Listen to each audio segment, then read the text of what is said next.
It's in a huge change of heart. One of Donald Trump's most prominent critics recently revealed why she'll be voting for Donald Trump after all. This is no longer a choice for me on personalities because I'm not a fan of either one. What it is about is policy. The best person based on the policies and dealing with things like Obamacare still is Donald Trump. That doesn't mean it's an easy vote, but it does mean that I'm watching out for the people of South Carolina and I'm watching out for the people of this country, and that's who I will be voting for on November 8th. Wow, our next guest says this is the lesson to every working American, building off what the governor just said. Here to explain is CrowdPack CEO and former advisor to UK Prime Minister David Cameron, Steve Hilton. Steve, you wrote a column about this, building off the Nikki Haley quote. Why?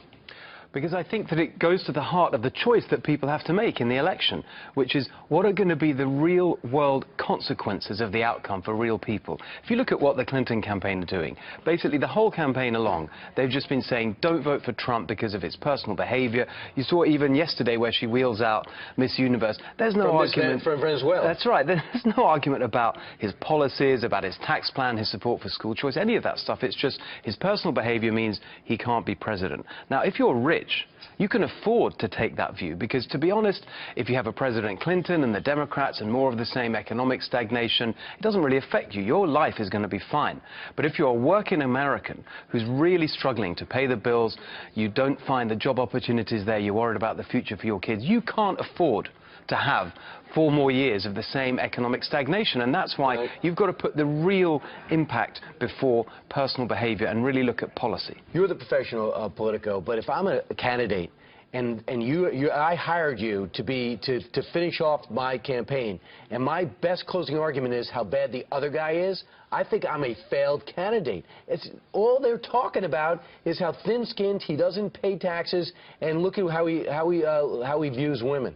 It's really embarrassing if you think about the fact that this is a person, Hillary Clinton, who's basically been plotting and scheming for this for 30 years. And right a few days before her big moment, she hasn't got a single inspiring message about the change that she will bring to real people's lives. She's just slagging off the other guy. It's really kind of embarrassing. And I think when people think about, well, when I come and vote, and I really have to think about the impact of my vote on real life, that is the key, crucial factor. So many people looked at Donald Trump and said, just prove yourself electable. And he kept tripping himself up.